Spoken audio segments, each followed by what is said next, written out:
हुजूर का तरीका देख मैं बता दूं, आज हम में कोई अबू बकर नहीं, आज हम में कोई उमर नहीं, आज हम में कोई उस्मान गनी नहीं, आज हमारे बीच कोई मौला अली नहीं है, आज हमारे बीच कोई सहाबी नहीं है, आज हमारे बीच कोई ताबई नहीं है। इतने लोग बैठे हैं, हम में कोई जाहिर में वली भी नहीं लगता है। कोई किसान है, कोई मजदूर है, कोई इमाम है, कोई खतीब है, बस अपने अपनी जिम्मेदारियों पे लोग लगे। मगर बता कायनात में कोई सैयदा आमीना के लाल के जैसा हो तो ला के दिखाओ। और जानते हो जिनसे मेरे नबी ने निकाह किया पहला, उस खातून को हजरत खदीजतुल कुबरा कहा जाता है। क्या कहा जाता है? हजरत खदीजतुल कुबरा। ये हुजूर की पहली बीवी, हुजूर के साथ 25 साल गुजारे। कितने? 25 साल गुजारे। इनका लेवल क्या है?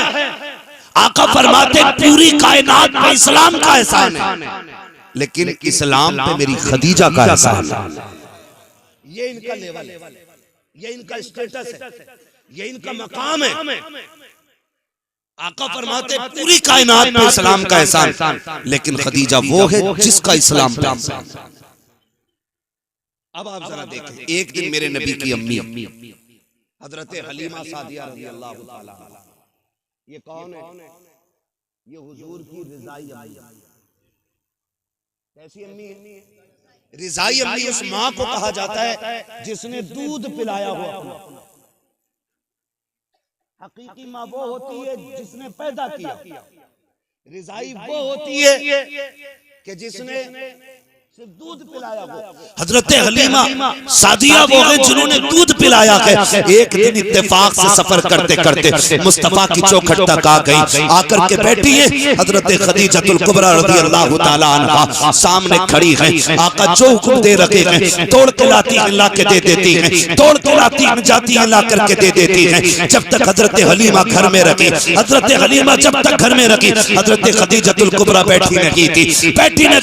जब आप हो गई, मेरे नबी ने उम्मुल मोमिनीन हजरत खदीजतुल कुबरा का हाथ पकड़ा और कहा था शरीक हयात एक बात तो बताओ, जब तक मेरी माँ घर में रखी तुम बैठी क्यों नहीं थी, खड़ी क्यों रखी? कहा महबूब वो आपकी माँ है, अगर आपकी माँ है तो मेरी भी माँ है। मैं इस डर से नहीं बैठी थी कहीं वो किसी चीज का हुक्म दे और मुझे उठने में ताखीर हो जाए, मैं इसलिए खड़ी रखी कि जो आपकी माँ बोलती रखे खदीजा तोड़ के करती रखे। कहा महबूब ये निजाम जमाने को बता रहा है कि जो शोहर की माँ होती है उसी तरह बीवी के लिए वो उसकी भी माँ हुआ। अल्लाह सुभान। और आज शोहर खुद कह रहा लेटी रहे, तेरे सिर में दर्द है, अम्मा रोटी डाल दिए दो। शोहर नहीं, ये दलाल है। हद हो गई भाई, हद हो, चापलूसी की भी हद हो। माँ बाप हजरत खदीजतुल कुबरा खड़ी रही, आज तो देख के खड़ी नहीं होती जनाब। और कंडीशन कुछ बेगैरत घरानों की ऐसी है कि दुपट्टे भी सर पे नहीं रखती ससुर को देख के। और बहुआ कहती बड़े मियां कहां? बहुआ इसलिए बड़े मियां कह रही है क्योंकि बेटा खुद कह रहा ना हाजी जी कहां? अपने अब्बा को प्रधान मुखिया हाजी जी अब्बा कहते हुए इसकी जबान टूट रही है। नसीब वाले जिनके सर पे बाप का साया होता है, नसीब वाले, मुकद्दरों वाले जिनके सर पे ममता का आंचल होता है। प्रधानी कह रहे हो, हजन कह रहे, माँ कहा करो माँ। अल्लाह ने इस लफ्ज में इतना सुकून रखा है कि जब चोट लगती है ना तो पहला लफ्ज माँ निकलता है। कभी बच्चों को देखो, बाप की गोद में होगा, चोट लग जाए तो कहेगा अम्मा। क्यों? क्योंकि अल्लाह ने इस लफ्ज में मिठास भी रखी है और सुकून भी रखा है। सुकून भी रखा। नबी की अम्मी आई, हजरत खदीजतुल कुबरा खड़ी रही। आज हमारी अम्मी आए ना, वो कहे बेटे तेरी बीवी को मैंने आवाज दी थी, उठी नहीं। कहा ना उठी तो तुम्हें कोई जरूरी था आवाज देना? वो थकवी थी, सो गई। ये कहते हो ठीक है अम्मी, हम उनसे बात कर लेगा। इस तरह से माँ बाप के लहजों की कदर किया करो, उनकी इज्जत हमें करनी चाहिए। वो माँ बाप है, वो बीवी नहीं है, माँ बाप है। उनका एक एक बाल पे एहसान है हमारा।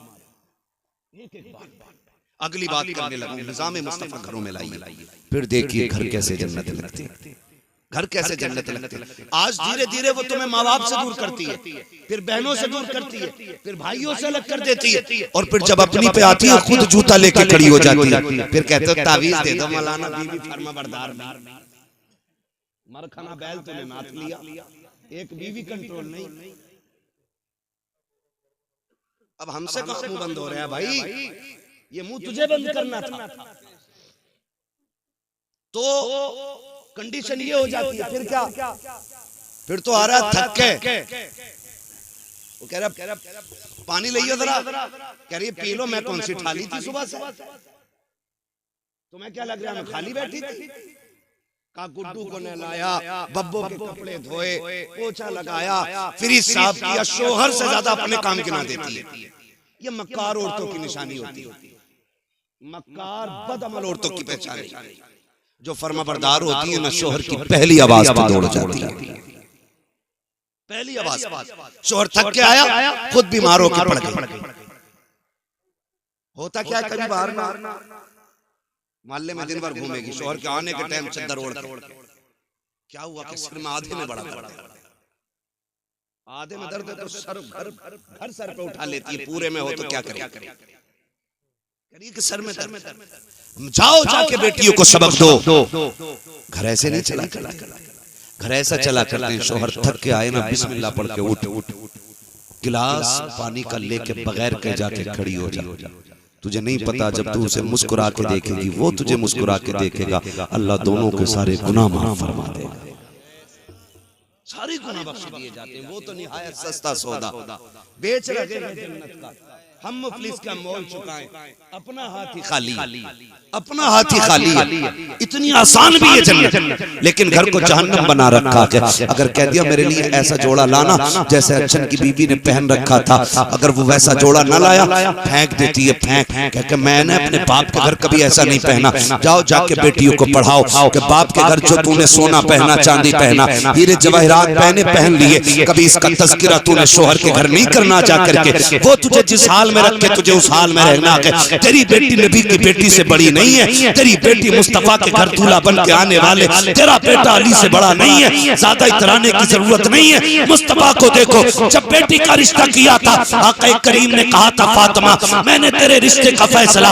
अली के साथ कर दिया है। खातूने जन्नत सैयदा तैयबा ताहिरा आबिदा ज़ाहिदा रक़िया तक़िया नक़िया सैयदा फातिमा ज़हरा आंखों में आंसू भर लाई थी। आका करीम ने कहा था, फातिमा अली से बेहतर ज़मीन पे तेरे लिए मुझे कोई मर्द नजर नहीं आया, इसलिए मैंने तेरे लिए अली का इंतखाब किया है। अली गरीब जरूर है, लेकिन अली नबी का भी प्यारा है, खुदा का भी प्यारा। नारे तकबीर, नारे रिसालत, मसलके आला हजरत उलमा अहले सुन्नत हजरत अल्लामा मुफ्ती अब्बास रज़ा साहिब मुरादाबादी, नारे हैदरी। शुक्र अल्लाह का, मैं सही बता रहा हूँ, बड़ा सुख है दीन में। हमारे घर के 7 दामाद हैं, 7 पढ़े लिखे लोग हैं, और इतनी सुख सुकून की जिंदगी है। कभी कोई टेंशन, कभी चैं, कभी पैंपे ही नहीं, कभी मसला ही नहीं कि उसका हाथ पकड़ के लाओ, उसका लाओ, मुझे कार्ड क्यों नहीं आया, मुझे देख नहीं आया, मेरा मुंह क्यों नहीं देखा। उनके सारे पढ़े लिखे लोग। तो फिर जब जिंदगी हुजूर की शरीयत के दायरे में चलती है ना, तो बड़ा सुकून होता है, बड़ा सुकून होता है। बहने अल्लाह ने साथ दी, साथों पढ़ी लिखी कारिया, बड़ा सुकून रहता है। ऐसा माहौल घरों का बना, ऐसा माहौल बना। जब ये जिंदगी होती है ना, तो फिर फर्मा बरदारी और सुकून में जो मजा आता है वो खाली ससुर से लिए गए 15 लाख नहीं, एक फोड़े में 15 नहीं, 15 के 35 निकल जाते हैं। ये याद रखिएगा। इसलिए हराम के चक्कर में ना पड़ना, मेहनत से अपनी कमाई से लाओ, फिर 5 में अल्लाह 50,000 की बरकत दे देता है। मेहनत का होना चाहिए, मेहनत का होना चाहिए, अपनी कमाई का।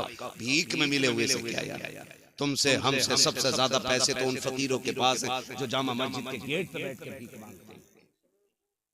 पैसा तो उनके पास भी, लेकिन इज्जत वाला पैसा होना चाहिए, हलाल वाला पैसा होना चाहिए। तवज्जो है सारे लोग। तो माहौल जब अच्छा होना तो फिर घर जन्नत बिगड़ जाती है। बिगड़ जाती है। हुजूर फरमाते 25 साल मेरी खदीजा ने मेरे साथ गुजारे, लेकिन 25 साल आका फरमाते मैंने तबलीग के लिए जाता था, आता था, लेकिन कब 25 साल में कभी मुझे दरवाजा बजाने की जरूरत नहीं पड़ी। ये कौन कह रहा है? ये नबियों का इमाम कह रहा है।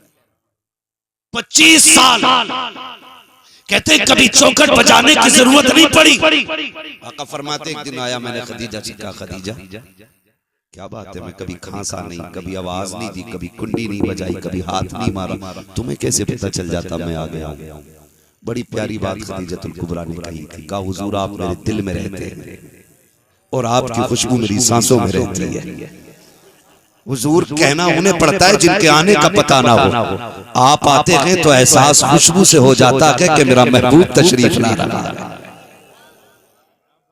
ये किसने कहा? ये उम्मुल मोमिनीन हज़रत खदीजतुल कुबरा कह रही है। आज की बीवी कहती है मर जा, तू लौट के ना आए, ट्रक के नीचे दब जा, तेरा एक्सीडेंट हो जाए। ये कह के शोहरों को रुखसत करती है। जाओ जाके बहन बेटियों से कह देना शोहर दुनिया की तेरे लिए सबसे बड़ी दौलत है। आज अगर ये जिंदा है तेरे ऊपर सुर्ख जोड़ा भी अच्छा लगता है, हरी पीली चूड़ियां भी तेरे हाथ में अच्छी लगती है, तू सोना पहने तो रानी लगती है, जोड़े पहने खूबसूरत तो शहजादी लगती है, जिससे तू ट्रक के नीचे मरने की दुआ दे रखी है, जिसके बारे में कह रही तेरी सूरत नहीं देखनी है, जिस दिन ये मर गया और सफेद कफन में लिपट गया, खुदा की कसम सफेद जोड़े के अलावा तेरे बदन पे कोई कपड़ा अच्छा नहीं लगेगा, तेरे हाथों की चूड़ियां उतार ली जाएंगी, तुझसे हंसने का हक खत्म हो जाएगा।